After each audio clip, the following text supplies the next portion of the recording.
näiteks. Teadsid, et inimene puutub vähemalt üks kord iga päev alumiiniumit. Üks neist asjadest on see ilus asi siin. Inimene puutub sihukest asja iga päev. Maitseb nagu alumiinium.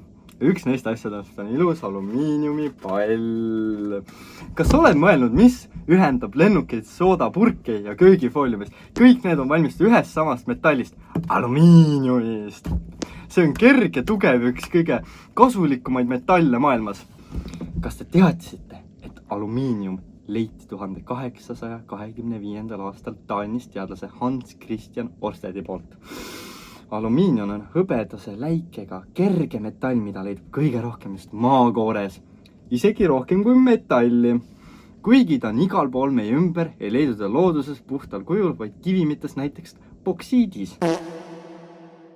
Kuidas alumiinium saadakse ja kasutatakse? Alumiiniumit saadakse boksiidimaagist. Okei, mu vist alumiiniumi mütsid on päris palju alumiiniumit kõrvale, aga boksiidimaagist väga energiamahuka protsessi kaudu, mida nimetatakse elektrolüüsiks. Seetõttu kulub selle tootmiseks palju elektrit, aga see on seda väärt, sest alumiinium on korduvuskasutav. Vabandust, sassi läks.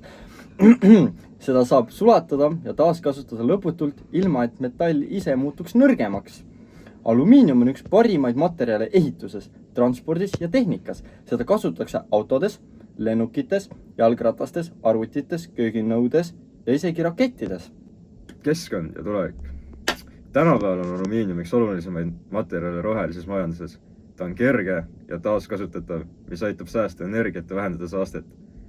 Tulevikus kasutatakse alumiiniumi üha rohkem elektriautodes, päikesepaneelides ja kosmostehnikas. Alumiinium on nagu tõeline tööhobune. Teda on palju, ta on kerge, tugev ja ustav. Me ei pruugi teda iga päev märgata, aga ilma temata oleks maailm palju raskem. Sõna otseses mõttes.